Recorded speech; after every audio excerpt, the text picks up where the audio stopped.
नमस्कार दोस्तों, गूंज लाइव न्यूज़ में मैं शिव कुमार सिंह आप लोगों का स्वागत करता हूँ।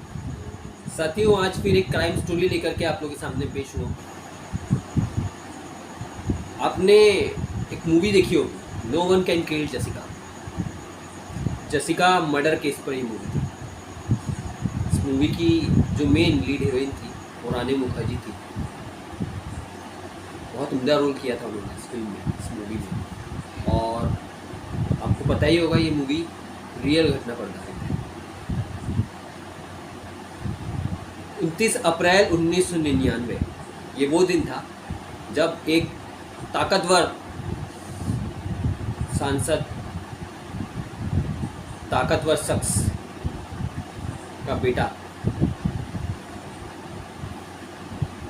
एक लड़की को 150 से 200 लोगों के बीच में खुलेआम गोली मारता है। उसकी स्टोरी आज मैं आप लोगों के साथ। तो शुरू करते हैं स्टोरी।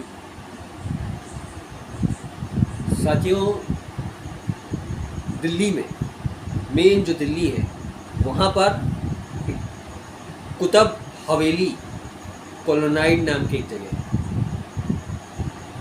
जहाँ पर टर्माइन कोर्ट रेस्टोरेंट नाम से एक रेस्टोरेंट चलता था। एक बहुत बड़ी हवेली थी जहाँ अंदर में बीना रमानी नाम की महिला रेस्टोरेंट चलाती थी। उनके हस्बैंड का नाम जॉर्ज था। हस्बैंड भी साथ में, मतलब हस्बैंड वाइफ दोनों मिलकर के रेस्टोरेंट चलाते थे। और उनकी एक बेटी थी जिसका नाम था मलानी। ये मॉडल एक्टिंग लाइन में किस्मत आजमा रही थी। और इसी की जो इनकी बेटी है बीना रमानी, इसी की सहेली थी जसिका लाल। अब 29 अप्रैल के दिन हुआ ये कि बीना रमानी के जो हस्बैंड थे जॉर्ज, उनका वो जा रहे थे कनाडा। तो उनको फेयरवेल पार्टी के रूप में दिल्ली में जो सबसे ताकतवर जो लोग थे उनको उस पार्टी में बुलाया गया। और फेयरवेल पार्टी उनको दी जा रही थी जॉर्ज को। शायद काफ़ी लंबे समय के लिए वो जा रहे थे। और आपको इस रेस्टोरेंट के बारे में बता दूं, ये वो रेस्टोरेंट है जहाँ पर हर बृहस्पतिवार, उस दिन भी इत्तेफाक से बृहस्पतिवार था, और हर बृहस्पतिवार को वहाँ पर एक पार्टी रखी जाती। पार्टी में बड़े बड़े लोगों को बुलाया जाता था। उसके अलावा कूपन सिस्टम रखा जाता था। उस कूपन सिस्टम को खरीद कर आप उस रेस्टोरेंट में आ सकते हैं, आके हर टाइप का एंजॉयमेंट कर सकते हैं। बस आपको कूपन खरीदना है, शर्त ये रहती है। तो ऐसा ही कुछ 29 अप्रैल 1999 उस दिन पार्टी दी जाती। इस पार्टी में, क्योंकि पार्टी में शराब, इसका भी दौर चलता है, बड़े बड़े लोगों में शराब बहुत कॉमन होता है, जैसे कि आप जानते हैं। और ये एक फैशन होता है शराब पीना। और उनकी पार्टियों में जो शराब है उसमें कॉमन वेटर्स वगैरह या बार वगैरह से लड़के लड़कियों को नहीं बुलाया जाता। जो शराब देते हैं वो भी बड़े लोग में से ही कुछ लोग को बना दिया जाता। तो क्योंकि जसिका भी मॉडल की दुनिया की थी और मॉडलिंग में अपनी किस्मत आजमा रही थी, तो और सहेली भी थी मलानी की, मतलब रेस्टोरेंट के जो मालकिन है उसकी बेटी की सहेली। तो उसने कन्विंस कर लिया कि तुम इस बार में तुम शराब दोगी। इसके लिए वो तैयार हो गए। और उनके साथ उनके ही जो को एक्टर उनके साथ में जो काम कर रहे और मॉडलिंग दुनिया के शयन मुंशी, वो साथ के साथ शराब दे रहे थे। ये दो लोग पार्टी में करीब करीब बड़े ताकतवर 150 से 200 लोग मौजूद थे जिनको बुलाया गया था।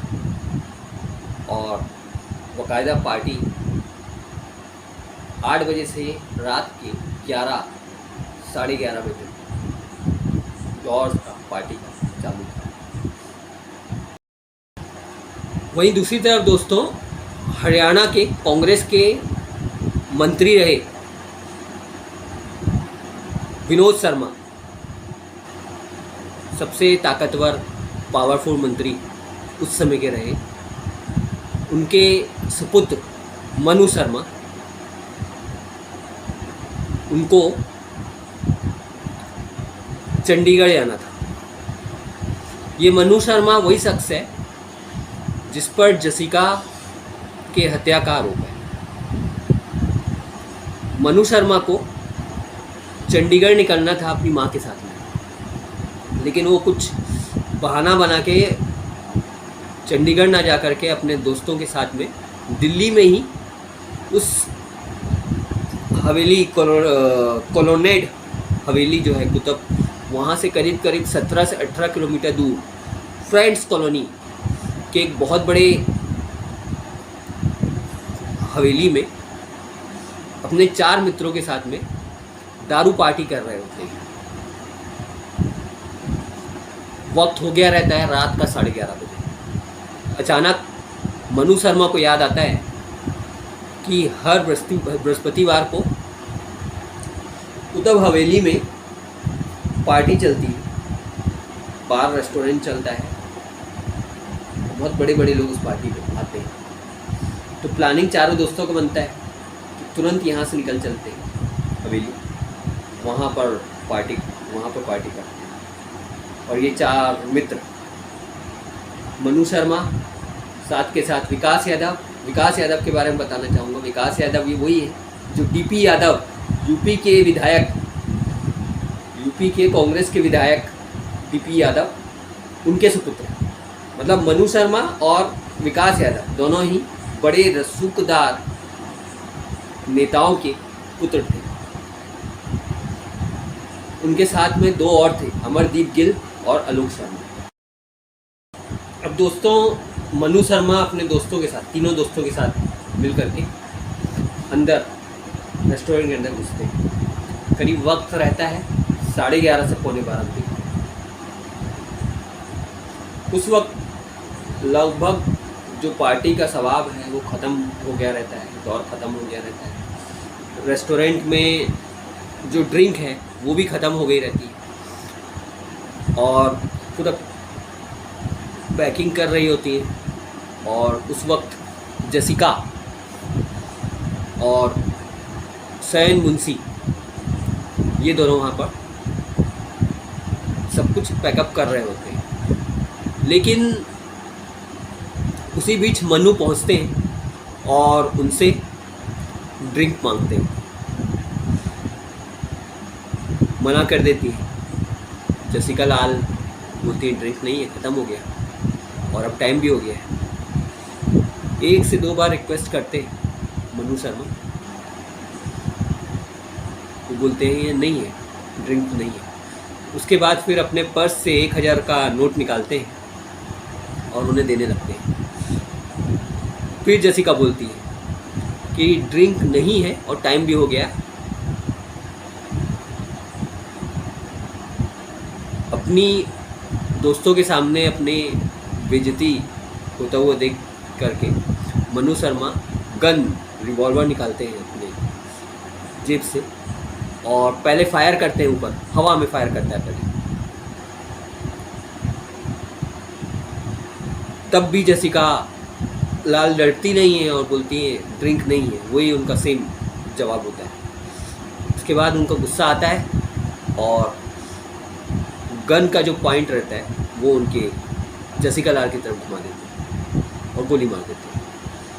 क्योंकि पार्टी में इतना हो हल्ला चल रहा था कि बहुत सारे लोगों को तो सुनाई भी नहीं दिया, कहाँ से चली, क्या चली, गोली चली। लेकिन तुरंत जसिका ज़मीन पर नीचे गिर जाती है जैसी गोली चलती। और उसके एकमात्र जो गवाह जो सबसे नज़दीक खड़े थे सैन मुंशी, उन्हें ही कोर्ट में बाद में मुख्य गवाह बनाया गया और उनके गवाही के गलत गवाही की वजह से ही ये जो 3-4 अपराधी रहते ये छूट जाते। तो वो एक मुख्य गवाह रहते सैन मुंशी जो उनके साथी रहते, वो भी देख के डर जाते हैं और सारे लोग घबरा जाते हैं। अब गोली तो जोर जोश में गुस्से में मार दी मनु शर्मा ने, लेकिन उसके बाद अचानक होश आता है कि हमने क्या कर दिया। उतने टाइम वहाँ की जो मालकिन रहती है, मेन रेस्टोरेंट की जो ओनर रहती है बीना रमानी, वो वहाँ पहुँचती है दौड़ते हुए। वो बोलती है तुमने क्या कर दिया, क्यों तुमने गोली मारी और कौन हो तुम, कहाँ से आए हो। दरअसल वो आउटर था, वो जो मनु शर्मा था वो बाहरी बंदा था, वो बिना बुलाया हुआ मेहमान था। कूपन लेकर के, जो मैंने बताया था आपको पहले, कूपन लेकर के अंदर आने वाला व्यक्ति। अच्छा, गोली उसने चला दी, नीचे गिर जाती है जैसिका। उसके बाद फिर बीना रमानी आती है दौड़ते हुए, मैंने गोली नहीं चलाई, कहीं और से गोली चली बोल करके मनु शर्मा अपने साथियों के साथ भाग जाता है, फरार हो जाता है। थोड़ी देर बाद पुलिस को बुलाया जाता है, पुलिस पहुंचती है, जांच करती है पुलिस। अब 29 अप्रैल 1999 ये एक कांड हो जाता है। इसके तुरंत बाद मनु शर्मा अपने जो उनके साथी रहता है, एक जो साथी विकास यादव था, उसके साथ पहले जा करके गन को पहले छुपा देता है अंदर कहीं ज़मीन में, गड़ा देता है और उसके बाद फिर वो फरार हो जाता है, अंडरग्राउंड हो जाता है। अब पुलिस की पूछताछ चालू हो जाती है। पहली बार देखने से हर किसी को ये लग रहा था कि ये तो क्लियर कट केस है। पुलिस ने जब कई लोगों से गवाही ली ऑन द स्पॉट, तो कई लोगों ने बोला मनु शर्मा का ही नाम लिया पहले इन्वेस्टिगेशन पुलिस की। और मनु शर्मा ने मर्डर किया है। काफ़ी गवाह थे वहाँ, बहुत सारे लोग को मालूम नहीं था, लेकिन बहुत सारे लोग जो थे वहाँ मौजूद थे, जिन्होंने देखा था, उन्होंने मनु शर्मा का ही नाम लिया था। इसमें बीना रमानी थी और उनकी बेटी मालिनी, जॉर्ज, और जब से सबसे मुख्य गवाह जो थे जसिका के जो बाजू में खड़े थे सैन मुंशी, जो सर्व कर रहे थे ड्रिंक, उन्होंने भी पुलिस को मनु शर्मा का ही नाम लिया था। लेकिन आप लोग जानते हैं उसके बाद फिर खेल पर्दे के पीछे कुछ और चल रहा होता है। No one can kill movie Jessica में भी दिखाया है वो चीज़, डराना धमकाना, गवाह को दबा करके पैसा देके खरीद कर। अब जैसी बारी कोर्ट में आई, जैसे कोर्ट में केस आया, तो जो जितने भी गवाह थे वो सारे गवाह या तो डरा धमका के उनको बैठा दिया गया या फिर तो उनको पैसा दे करके उन्हें खरीद लिया गया। अब जो बारी आती है कोर्ट के डिसीजन की, क्योंकि 6 साल ये केस करीब करीब चलता है, 1999 से 2006, 7 साल बाद इसका 2006 में फैसला आता है। क्योंकि कोई गवाह नहीं था और जो मुख्य गवाह थे सैन मुंशी, वो कहते हैं कि मेरे को हिंदी नहीं आती और मैंने कुछ भी नहीं देखा, मैं उस पार्टी में नहीं था, ऐसा बोल करके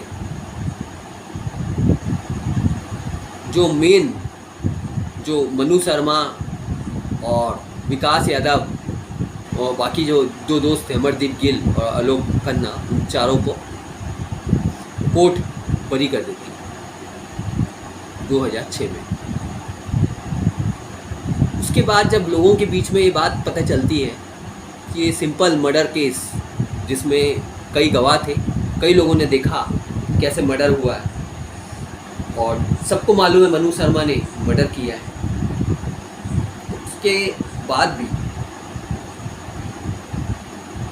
उन्हें कोर्ट से छूट जाते हैं, तो लोगों के अंदर एक ज़बरदस्त टाइप का गुस्सा मौजूद रहता है और पूरे देश भर में आंदोलन होता है। आंदोलन में उसकी जसिका लाल की जो बहन रहती है, सबरीना लाल, जो लगातार कई सालों से केस लड़ रही होती है, वो भी मूवमेंट चलाती है। और इस मूवमेंट में मज़े की बात, प्रेस का भी बहुत बड़ा हाथ होता है। पत्रकार जो बड़े बड़े पैसे वाले ताकतवर सांसद विधायकों का सपोर्ट ना करके, उनको बचा के क्रिमिनल के अगेंस्ट काम कर रहे होते हैं। और तहलका नाम की एक मैगज़ीन आती थी, उसके स्ट्रिंग ऑपरेशन से जो मुख्य गवाह, जो मैं बार बार बता रहा हूँ, शैन मुंशी करके, उसका स्ट्रिंग ऑपरेशन करते हैं। एक व्यक्ति रहते हैं, उनको डायरेक्टर बन के वो चले जाते हैं, और क्योंकि वो मॉडल रहते हैं शैन मुंशी, उनको बुलाते हैं, उनका स्ट्रिंग ऑपरेशन हो रहा होता है और उन्हें ऑफ़र देते हैं मूवी का। शैन मुंशी तैयार हो जाता है। फिर शैन मुंशी से वो बोलते हैं कि आपको तो लेकिन हिंदी आती नहीं है और ये हिंदी मूवी है, तो आप कैसे करोगे।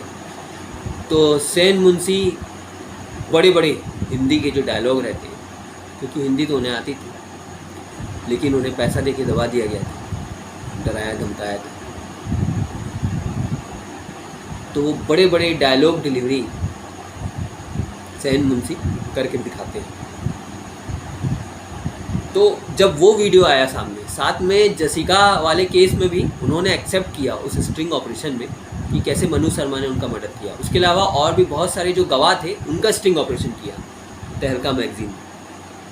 और वो सारे सबूत बाद में करीब 8 महीने बाद, जब कोर्ट से इन सबको छूट दे दी गई, छोड़ दिया गया कोर्ट के जरिए, लेकिन कोर्ट ने उस बीच में एक बहुत बड़ा, जब छोड़ते समय एक बात बोली कि इस पूरे केस में, जज ने कहा पूरे केस में जो पुलिस है, पुलिस का जो रोल है वो बहुत नेगेटिव रहा है, और पुलिस ने जो अपराधी हैं उनको ठीक तरीके से उनसे इन्वेस्टिगेशन नहीं किया, ठीक तरीके से जो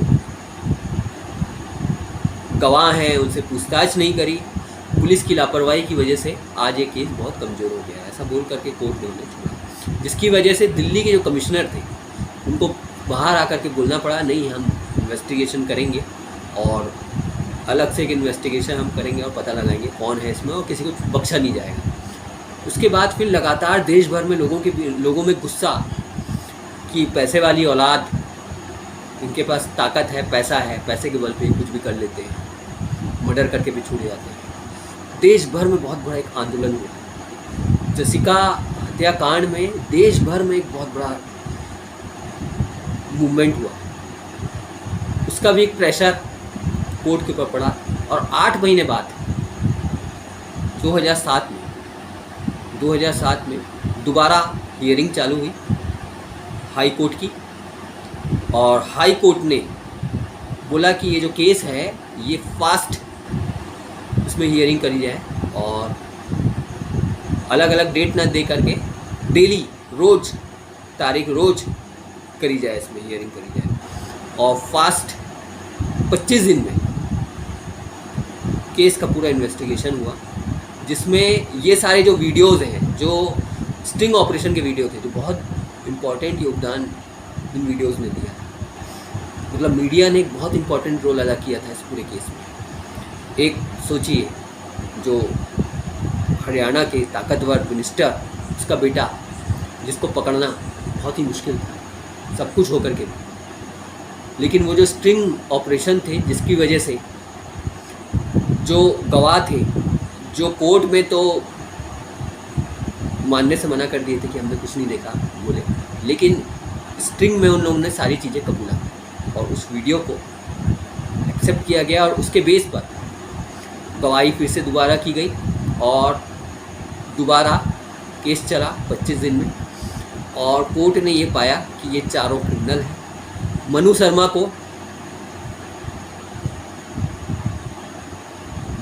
को आजीवन कारावास की सज़ा दी गई। बाकी जो उनके 3 दोस्त थे, विकास यादव को 4 साल की सज़ा, और बाकी जो 2 और दोस्त थे, अमरदीप गिल और आलोक खन्ना, वो दोनों को भी 4 साल की सज़ा हाई कोर्ट द्वारा दी गई। हालांकि विकास यादव 4 साल में छूट तो गए, लेकिन उसके बाद फिर नीतीश कटारा, क्योंकि मैंने आपको बताया यूपी के बाहुबली कांग्रेस के विधायक के बेटे थे, इन्हें भी बहुत बड़ा घमंड था अपने पैसे का, तो इन्होंने नीतीश कटारा जो विकास यादव की बहन से प्यार करते थे, उनका भी मर्डर किया। 2015 में उन्हें फिर आजीवन कारावास उन्हें दोबारा फिर हुई, और 2020 में मनु शर्मा जो इसके जो मेन क्रिमिनल थे, उसको कोर्ट से छूट मिल गई, और जसिका ने लास्ट में एक स्टेटमेंट दिया जब कोर्ट से छूटे मनु शर्मा कि मैंने मनु को माफ़ कर दिया, और मैं जिस समुदाय से हूँ,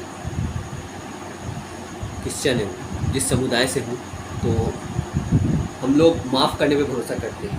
1999 में ही जब जसिका की डेथ हुई, उसके बाद उस समय में उनकी माताजी एक्सपायर हो गई जसिका की, और उसके बाद फिर उनके पिताजी भी कुछ समय में एक्सपायर हो गए। अगर उस समय ही माफ़ी मांग ली होती मेरी माँ से, मनु शर्मा, तो उस समय ही हम इनको माफ़ कर देते।